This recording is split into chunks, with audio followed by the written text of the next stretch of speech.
Hello friends, welcome to Aadya's home cooking. ಇವತ್ತು ನಾವು mutton malai ಗ್ರೇವಿನ ಮಾಡ್ತಾಯಿದ್ದೀವಿ. ಹಾಗಾದರೆ ಬನ್ನಿ ತಡ ಮಾಡ್ದಿರೋ ವೀಡಿಯೋನ ಸ್ಟಾರ್ಟ್ ಮಾಡೋಣ. ನೋಡಿ, ಇಲ್ಲಿ ಮೊದಲಿಗೆ ಬಾಣಲಿಗೆ ಒಂದು ಸ್ವಲ್ಪ ಎಣ್ಣೆನ ಹಾಕೋತಾ ಇದ್ದೀನಿ. ನೀವು ಬೆಣ್ಣೆ ಅಥವಾ ತುಪ್ಪನ ಕೂಡ ಇಲ್ಲಿ ಉಪಯೋಗಿಸ್ಬೋದು.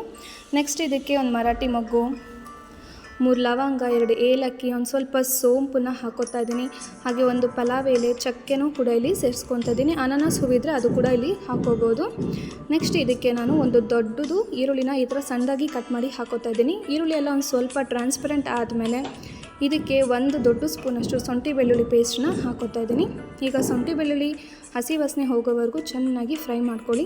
ಈಗ ಅದಕ್ಕೆ ಒಂದು 3 ಮೀಡಿಯಮ್ ಸೈಜ್ ಟೊಮೆಟೊನ ಹಾಕೋತಾ ಇದ್ದೀನಿ. ದೊಡ್ಡದಾದರೂ ಒಂದು 2 ಟೊಮೆಟೊನ ಹಾಕೊಂಡ್ರೆ ಸಾಕು. ಈಗ ಸ್ವಲ್ಪ ಉಪ್ಪನ್ನ ಸೇರಿಸ್ಕೊಂಡು ಟೊಮೆಟೊ ಎಲ್ಲ ಚೆನ್ನಾಗಿ ಸಾಫ್ಟ್ ಆಗೋವರೆಗೂ ಇದನ್ನು ಫ್ರೈ ಮಾಡ್ಕೊತಾ ಬನ್ನಿ.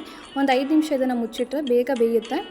ನೋಡಿ, ಈಗ ಟೊಮೆಟೊ ಎಲ್ಲ ಚೆನ್ನಾಗಿ ಬೆಂದಿದೆ. ಇದನ್ನೆಲ್ಲ ಚೆನ್ನಾಗಿ ಸ್ಮ್ಯಾಶ್ ಮಾಡ್ಕೊತಾ ಬನ್ನಿ. ನೋಡಿ, ಈಗ ನಾನು ಮಟನ್ನ ಮೊದಲೇ ಬೇಯಿಸಿ ಇಟ್ಕೊಂಡಿದ್ದೀನಿ. ಈ ಮಟನ್ಗೆ ನಾನೊಂದು ಸ್ವಲ್ಪ ಧನಿಯಾ ಪುಡಿ ಮತ್ತು ಅರಿಶಿನ ಪುಡಿ ಮತ್ತು ಒಂದು ಸ್ವಲ್ಪ ಉಪ್ಪನ್ನು ಹಾಕ್ಕೊಂಡು ಇದನ್ನು ಚೆನ್ನಾಗಿ ಬೇಯಿಸ್ಕೊಂಡಿದ್ದೀನಿ. ನಾನು ಎಳೆ ಮಟನ್ನು ಒಂದು 3 ವಿಷಲ್ ಕೂಗಿಸ್ಕೊಂಡಿದ್ದೀನಿ. ನೀವು ನೋಡಿ ಚೆನ್ನಾಗಿ ಬೇಯಿಸ್ಕೊಳ್ಳಿ. ಈಗ ನೆಕ್ಸ್ಟ್ ಇದಕ್ಕೆ ಒಂದು ಅರ್ಧ ಸ್ಪೂನ್ ಧನಿಯಾ ಪುಡಿ ಹಾಕ್ಕೊಂಡಿದ್ದೀನಿ. ಯಾಕಂದರೆ ಮಟನ್ ಬೇಯಬೇಕಾದ್ರೆ ಅದಕ್ಕೊಂದು ಅರ್ಧ ಸ್ಪೂನ್ ಹಾಕಿದ್ದೆ. ಮತ್ತು ಅದಕ್ಕೊಂದು ಸ್ಪೂನಷ್ಟು ಖಾರದ ಪುಡಿನ ಹಾಕ್ಕೊಂಡು ಚೆನ್ನಾಗಿ ಫ್ರೈ ಮಾಡ್ಕೊತಾ ಬನ್ನಿ. ನೀವು ಮಟನ್ ಬೇಯಿಸ್ಬೇಕಾದ್ರೆ ಧನಿಯಾ ಪುಡಿ ಹಾಕಿಲ್ಲ ಅಂದರೆ ಈ ಟೈಮಲ್ಲಿ ನೀವು 1 ಸ್ಪೂನ್ ಧನಿಯಾ ಪುಡಿನ ಸೇರಿಸ್ಕೊಬೋದು. ಈಗ ನಾನು ಇದಕ್ಕೆ ಒಂದು ಸಣ್ಣ ಕಪ್ಪಷ್ಟು ಕ್ಯಾಶ್ಯೂ ಪೇಸ್ಟ್ನ ಹಾಕೋತಾ ಇದ್ದೀನಿ, ಅಂದರೆ ಗೋಡಂಬಿನ ರುಬ್ಬಿ ಹಾಕೋತಾ ಇದ್ದೀನಿ. ಈಗ ಅದನ್ನು ಕೂಡ ಒಂದು 5 ನಿಮಿಷ ಚೆನ್ನಾಗಿ ಇದನ್ನು ಮೀಡಿಯಮ್ ಉರಿಯಲ್ಲಿ ಬೇಯಿಸ್ಕೊತಾ ಬನ್ನಿ. ನೋಡಿ, ಈಗ ಗ್ರೇವಿ ಸ್ವಲ್ಪ ಗಟ್ಟಿಯಾಗಿದೆ. ಈಗ ಇದಕ್ಕೆ ನಾವು ಬೇಯಿಸ್ಕೊಂಡಿರೋಂಥ ಮಟನ್ನ ಹಾಕೋಣ.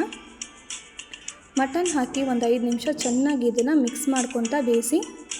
ಈಗ ಇದನ್ನು ಮುಚ್ಚಿ ಮೀಡಿಯಮ್ ಉರಿಯಲ್ಲಿ ಒಂದು 5 ನಿಮಿಷ ಬೇಯಿಸ್ಕೊಳ್ಳಿ. ಈಗ 5 ನಿಮಿಷ ಆದಮೇಲೆ ನೋಡ್ಬೋದು ಮಸಾಲೆ ಕೂಡ ಚೆನ್ನಾಗಿ ಬೆಂದಿದೆ. ಇದನ್ನು ಒಂದು ಸತಿ ಚೆನ್ನಾಗಿ ಈ ರೀತಿ ಕೈ ಆಡಿಸ್ಕೊಂಡು ಲಾಸ್ಟಲ್ಲಿ ಒಂದು ಸ್ವಲ್ಪ ಕಸೂರಿ ಮೆಥಿನ ಹಾಕ್ಕೊಳ್ಳಿ. ಕಸೂರಿ ಮೆಥಿ ಗ್ರೇವಿಗೆ ಒಳ್ಳೆ ಟೇಸ್ಟ್ ಕೊಡುತ್ತೆ. ಅದರಿಂದ ನೆಕ್ಸ್ಟ್ ಇದಕ್ಕೆ ನಾನು ಒಂದು ಸಣ್ಣ ಕಪ್ನಷ್ಟು ಮಲಾಯ್, ಅಂದರೆ ಹಾಲಿನ ಕೆನೆನ ತೆಗೆದಿಟ್ಕೊಂಡೆ. ಫ್ರೆಶ್ ಹಾಲಿನ ಕೆನೆನ ಮಾತ್ರ ಉಪಯೋಗಿಸ್ಬೇಕು. ಹಾಲಿನ ಕೆನೆ ಇಲ್ಲಾಂದರೆ ನೀವು ಫ್ರೆಶ್ ಕ್ರೀಮ್ನ ಕೂಡ ಹಾಕ್ಬೋದು. ಫ್ರೆಶ್ ಕ್ರೀಮ್ ಕೂಡ ಸಿಗುತ್ತೆ, ಅದನ್ನು ಕೂಡ ಹಾಕಿ ಚೆನ್ನಾಗಿ ಇದನ್ನು ಮಿಕ್ಸ್ ಮಾಡ್ಕೊಳ್ಳಿ. ನೀವು ಫ್ರೆಶ್ ಕ್ರೀಮ್ ಅಥವಾ ಹಾಲಿನ ಕೆನೆ ಆಗಬೇಕಿದ್ರೆ ಫುಲ್ಲು ಫ್ಲೇಮ್ನ ಲೋ ಇಟ್ಕೋಬೇಕು, ಅಥವಾ ಸ್ಟವ್ ಆಫ್ ಮಾಡಿ ಕೂಡ ಆ್ಯಡ್ ಮಾಡ್ಕೋಬೋದು. ಈಗ ಇದನ್ನು ಒಂದು ಮೀಡಿಯಮ್ ಉರಿಯಲ್ಲಿ ಮುಚ್ಚಿ ಒಂದು 3 ನಿಮಿಷ ಚೆನ್ನಾಗಿ ಬೇಯಿಸ್ಕೊಂಡ್ಮೇಲೆ ನೋಡಿ ನಮ್ಮ ಮಟನ್ ಮಲಾಯ್ ಗ್ರೇವಿ ಎಷ್ಟು ಚೆನ್ನಾಗಿ ಕಾಣ್ತಿದೆ ಅಂತ.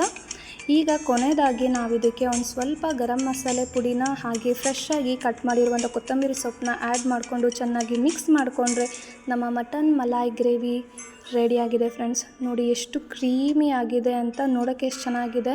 ಹಾಗೆ ತಿನ್ನೋದಕ್ಕೂ ಅಷ್ಟೇ ತುಂಬಾ ಚೆನ್ನಾಗಿರುತ್ತೆ. ಇದು ರೈಸ್, ಗೀ ರೈಸ್, ಚಪಾತಿ, ದೋಸೆ, ಪೂರಿ ಎಲ್ಲದಕ್ಕೂ ಕೂಡ ಒಳ್ಳೆ ಕಾಂಬಿನೇಷನ್ ಆಗುತ್ತೆ. ನೀವು ಕೂಡ ಮನೆಯಲ್ಲಿ ಟ್ರೈ ಮಾಡಿ ಹೇಗಿತ್ತು ಅಂತ ನನಗೆ ಕಮೆಂಟ್ ಮೂಲಕ ತಿಳಿಸಿ. ವಿಡಿಯೋ ಇಷ್ಟ ಆಗಿದ್ದರೆ ಲೈಕ್ ಮಾಡಿ, ನಿಮ್ಮ ಫ್ರೆಂಡ್ಸ್ ಆ್ಯಂಡ್ ಫ್ಯಾಮಿಲಿ ಮೆಂಬರ್ಸ್ ಜೊತೆ ಶೇರ್ ಮಾಡ್ತಾ ಸಬ್ಸ್ಕ್ರೈಬ್ ಮಾಡಿ. Thank you.